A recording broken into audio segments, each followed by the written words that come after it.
प्रधानमंत्री भारत रत्न अटल बिहारी वाजपेयी की 100वीं जयंती पर राज्यपाल श्री प्रताप शुक्ल और नेता प्रतिपक्ष जयराम ठाकुर ने रिज मैदान पर अटल बिहारी वाजपेयी की प्रतिमा पर श्रद्धांजलि अर्पित की। इस दौरान राज्यपाल श्री प्रताप शुक्ल और नेता प्रतिपक्ष जयराम ठाकुर ने भारत रत्न अटल बिहारी वाजपेयी के देश के लिए योगदान को याद किया। इस दौरान भाजपा की ओर से रिज मैदान पर अटल बिहारी वाजपेयी के जीवन को याद करते हुए प्रदर्शनी भी लगाई गई। इसका शुभारंभ नेता प्रतिपक्ष जयराम ठाकुर ने किया। हिमाचल प्रदेश के राज्यपाल श्री प्रताप शुक्ल ने पूर्व प्रधानमंत्री अटल बिहारी वाजपेयी को याद करते हुए कहा कि लोग उनके शतायु होने की कामना करते थे। अटल बिहारी वाजपेयी जीवन के 100 वर्ष नहीं देख पाए, लेकिन आज उनकी 100वीं जयंती मना रहे हैं। राज्यपाल श्री प्रताप शुक्ल ने आपको पोखरण परमाणु परीक्षण को याद करते हुए कहा कि सारा विश्व देखता रह गया और अटल बिहारी वाजपेयी सरकार ने परमाणु परीक्षण करके दिखाया। उन्होंने कहा कि अपने शासन के दौरान अटल बिहारी वाजपेयी ने जिस तरह से शासन चलाया, उसी को आज सुशासन दिवस के रूप में मनाया जा रहा है। वहीं इस दौरान नेता प्रतिपक्ष जयराम ठाकुर ने पूर्व प्रधानमंत्री अटल बिहारी वाजपेयी को श्रद्धांजलि देते हुए हिमाचल से उनके नाते को याद किया।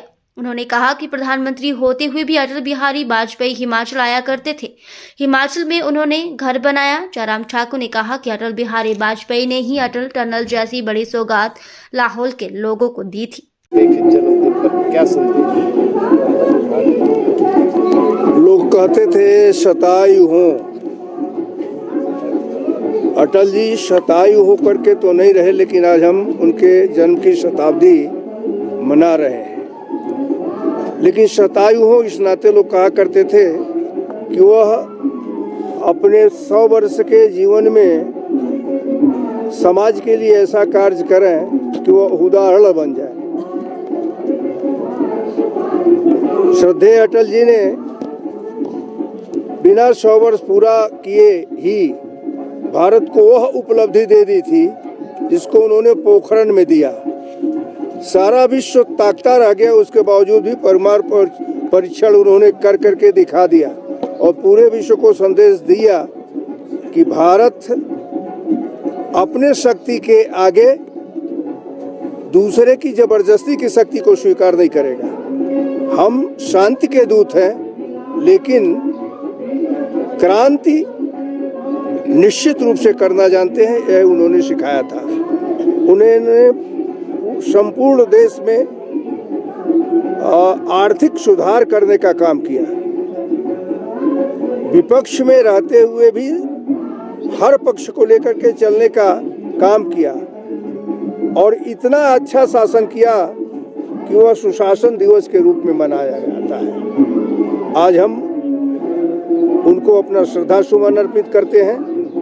निश्चित रूप से अटल जी का जीवन पूरे राजनीति के लिए एक उदाहरण है जो उन्होंने जिया है। सर, अगर आज की राजनीतिक हालातों के साथ कैसे? देखिए, किसी समय के राजनीति से कोई तुलना नहीं की जा सकती है। तुलना तो व्यक्ति से होती है ना। और अटल बिहारी वाजपेयी जी ने एक व्यक्ति के रूप में पूरे देश को बांधने का काम किया था, पूरे राजनीतिक जीवन को बांधने का काम किया था और पूरे विश्व को उन्होंने यह दिखाने का काम किया कि आगे चल करके भारत ही धर्म गुरु बनेगा। लगातार हमलावर भाजपा को देखिए, तथ्यों को तोड़ मरोड़ करके प्रस्तुत करने का कांग्रेस पार्टी का इतिहास है, इसलिए मैं उसमें ज़्यादा कुछ नहीं कहना चाहता। मैं यही कहूँगा कि डॉक्टर भीमराव अंबेडकर जी के साथ उन्होंने क्या किया, किस प्रकार का व्यवहार किया। व्यवहार जो है, जब उन्होंने मंत्री परिषद से त्यागपत्र दिया और उस वक्त वो बोलना चाह रहे थे लोकसभा के अंदर, लेकिन उनको बोलने की भी अनुमति नहीं दी। ये इतिहास का हिस्सा है, इसलिए इससे ज़्यादा मैं कुछ नहीं कहना चाहता। Thank you.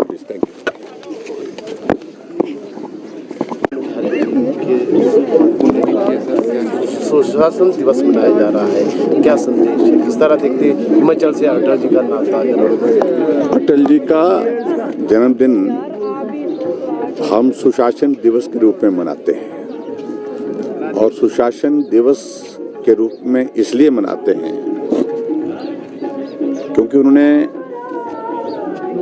शासन में जो पैरामीटर जो मापदंड जो स्थापित किए, सबको साथ लेकर के चलना, सबके लिए काम करना, ईमानदारी के साथ काम करना, इस सारी बात को लेकर के उनके एक बहुत बड़ा जो है वो एक संदेश जिससे हमको बहुत कुछ सीखने को मिलता है। आज अगर अटल जी होते तो उनकी आयु 100 वर्ष की होती और निश्चित रूप से एक ऐसा नेतृत्व अटल जी का रहा इस देश के लिए, जहां वो बहुत लोकप्रिय नेता के रूप में जाने जाते हैं, एक कवि के रूप में वो जाने जाते हैं और देश ही नहीं पूरी दुनिया में एक वक्त वो सबसे ज़्यादा लोकप्रिय नेता के रूप में रहे हैं। और मैं ये भी कहूँगा कि देश के लिए उनका बहुत बड़ा योगदान रहा। प्रधानमंत्री बनने के पश्चात दुनिया के दबाव के नीचे काम करने का स्वभाव उनका नहीं था।